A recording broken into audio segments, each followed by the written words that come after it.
जय श्री राम। मैं आयुष्य सिंह आज मैं सबसे हाईलाइटेड मुद्दे के बारे में बात करने जा रही हूँ। वो है 100 रुपए का पेट्रोल। जी हाँ, लोगों का कहना है कि 100 रुपए का पेट्रोल देखा पहली बार। देश की जनता को बोलना चाहती हूँ कि बहुत कुछ आपने देखा पहली बार, लेकिन आप बताने में उसको संकोच करते हो। लेकिन अगर आप बताने में संकोच करते हो तो मैं बेड़ा उठाती हूँ इस चीज का और जनता को बताती हूँ कि क्या क्या देखा आपने पहली बार, और देखने की आदत भी डालो। मैं देश की जनता को बोलना चाहती हूँ जिनका कहना है कि पहली बार देखा 100 रुपए का पेट्रोल, तो जनता को बताना चाहती हूँ कि पहली बार आपने देखा होगा चाइना को पीछे भागते हुए। पहली बार देखा 100 रुपए का पेट्रोल, पहली बार देखा होगा पाकिस्तान को घर में घुस के मारते हुए।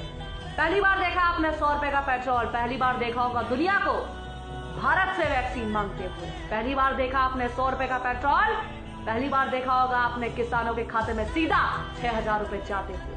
पहली बार देखा आपने 100 रुपए का पेट्रोल, पहली बार देखा होगा आपने गरीबों को फ्री राशन और पैसे और फ्री का सिलेंडर। पहली बार देखा आपने 100 रुपए का पेट्रोल। भाई साहब, पहली बार देखा होगा आपने भारत का डंका विदेश में बजते हुए। पहली बार देखा आपने 100 रुपए का पेट्रोल, पहली बार देखोगे आत्मनिर्भर भारत को और आदत डालो। और देश की जनता से बोलना चाहती हूँ जिनको 100 रुपए का पेट्रोल दिखता है, एक महीने में ज्यादा से ज्यादा कितना पेट्रोल भरवाओगे? 3 से 4 बार।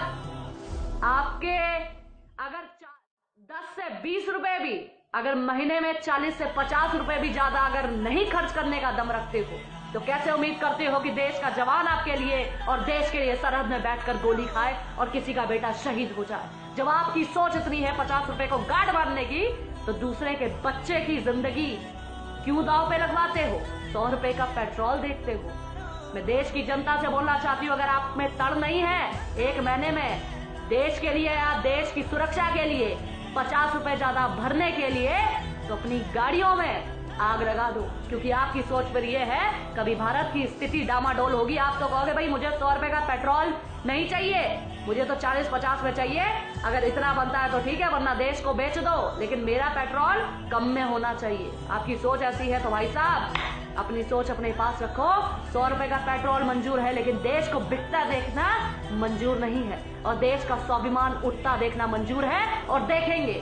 और 100 रुपए का पेट्रोल पहली बार नहीं, इससे पहले भी देखा।